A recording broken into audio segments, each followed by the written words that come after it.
Di sini ada beberapa langkah-langkah, ada beberapa tips-tips agar kemudian kita termasuk ke dalam golongan orang-orang yang bisa menyambut bulan suci Ramadan dengan sebaik-baiknya.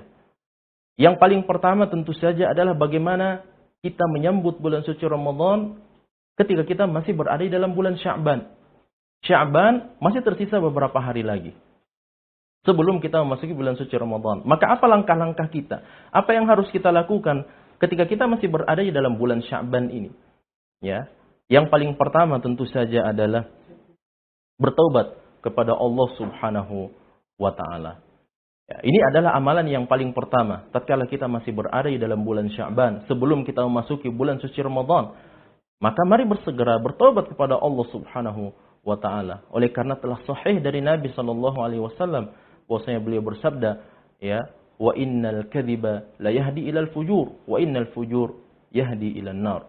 Ketika seseorang ya selalu berdusta, ya, maka sesungguhnya kedustaan itu akan mengajak dia untuk melakukan perbuatan keburukan, perbuatan dosa-dosa yang lainnya, dan dosa-dosa itu akan mengajak seseorang, menarik seseorang untuk masuk ke dalam neraka Allah Subhanahu wa taala. Wa innar rajul la yakdzibu wa yataharral kadzib. Dan seseorang ketika dia terus berdusta dan selalu mencari-cari alasan dengan berdusta, hatta yuktaba indallahi kadzdzaba, sampai dia ditulis di sisi Allah Subhanahu wa taala sebagai seorang pendusta. Maka berhati-hati ketika kita tidak pernah bertaubat kepada Allah Subhanahu wa taala. 11 bulan kita telah meninggalkan bulan suci Ramadan yang lalu. Dan tentu saja kita yakin 100% bahwa selama 11 bulan ini ada begitu banyak kesalahan, perbuatan dosa, kemaksiatan, baik itu kecil ataupun besar. Khususnya dosa-dosa besar yang memang tidak akan mungkin diampuni oleh Allah Subhanahu wa taala kecuali dengan jalan taubat kepada Allah, taubatan nasuha. Oleh karena itu, mari segera bertobat kepada Allah Subhanahu wa taala, meminta ampun kepada Allah Subhanahu wa taala agar kemudian mudah-mudahan dengan diampuninya dosa kita oleh Allah Subhanahu wa taala, mudah-mudahan kita mendapatkan taufik oleh Allah Subhanahu wa taala untuk bisa mengamalkan kebaikan-kebaikan, kebajikan-kebajikan yang banyak di dalam bulan suci Ramadan. Oleh karena boleh jadi ketika kita memasuki bulan suci Ramadan, lantas kita dapati diri kita begitu berat, sangat berat untuk melaksanakan kebaikan-kebaikan, amal-amal soleh, bahkan ibadah puasa yang wajib sulit untuk kita maksimalkan dengan membaca Al-Quran, dengan banyak bersedekah, dengan qiyamul lail dan seterusnya. Boleh jadi itu sebabnya ya dikarenakan dosa-dosa yang telah lalu kita lakukan dan belum sempat kita bertaubat kepada Allah Subhanahu wa taala darinya. Sehingga Allah Subhanahu wa taala enggan memberikan taufik kepada seorang hamba yang dipenuhi dengan dosa dan kemaksiatan kepada Allah Subhanahu wa taala. Bukankah Allah telah menjelaskan dalam Al-Qur'an, "Innallaha yuhibbut tawwabin wa yuhibbul mutatahhirin." Sesungguhnya Allah Subhanahu wa taala sangat-sangat mencintai hamba-hambanya yang senang bertaubat kepada Allah Subhanahu wa taala, dan Allah Subhanahu wa taala sangat mencintai seorang hamba yang gemar mensucikan dirinya.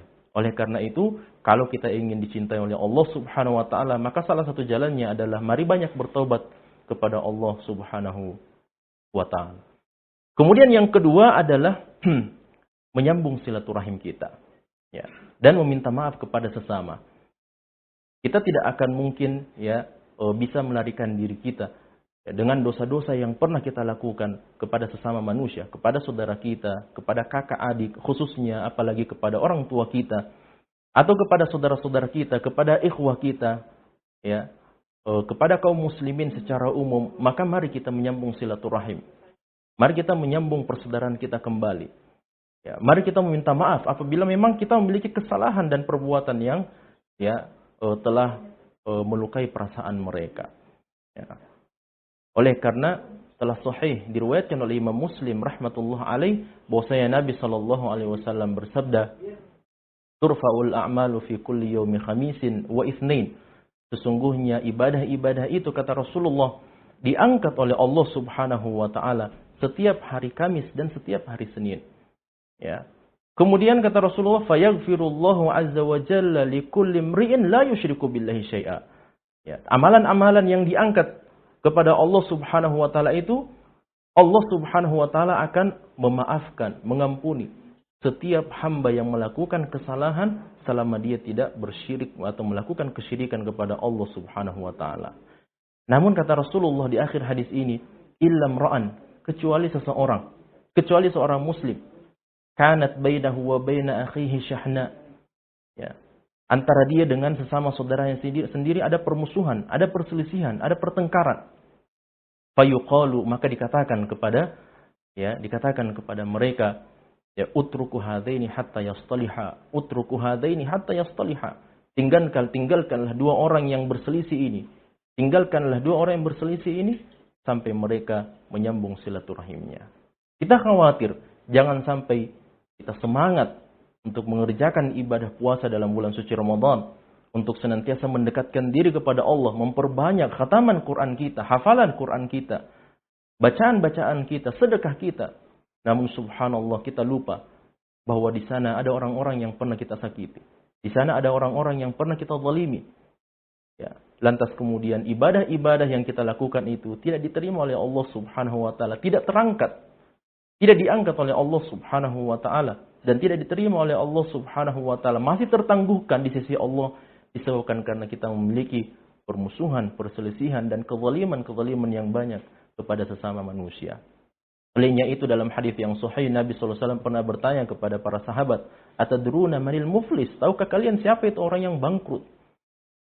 Kata para sahabat, al-muflisu fina, orang yang bangkrut di antara kami adalah orang-orang yang tidak ada modal dan tidak ada harta yang dia miliki dari perdagangan yang dia lakukan. Kata Rasulullah SAW, bukan seperti itu. Dalam agama Islam menurut Nabi SAW, orang yang bangkrut itu adalah orang yang datang kepada Allah pada hari kiamat dengan berbagai macam jenis ketaatan ibadah yang besar maupun yang kecil, ibadah salat, ibadah puasa, zakat dan seterusnya. Namun di saat yang sama dia memiliki berbagai macam jenis kezaliman, perbuatan kesalahan kepada sesama umat manusia.